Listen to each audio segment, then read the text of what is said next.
Hello guys, pag-usapan lang natin ang ama ni Alden Richard habang siya ay nasa overfast sa Ayala Mall para magbigay suporta nga naman guys kay Alden Richard at Catherine Bernardo.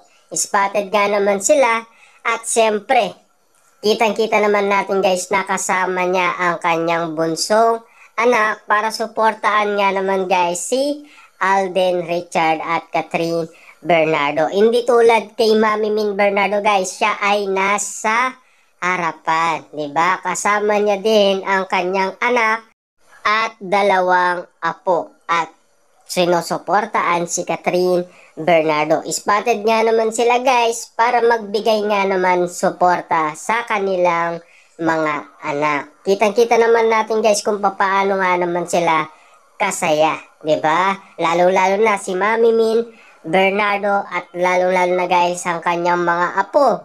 Ganon din naman guys ang ama ni Alden Richard at ang kanyang kapatid.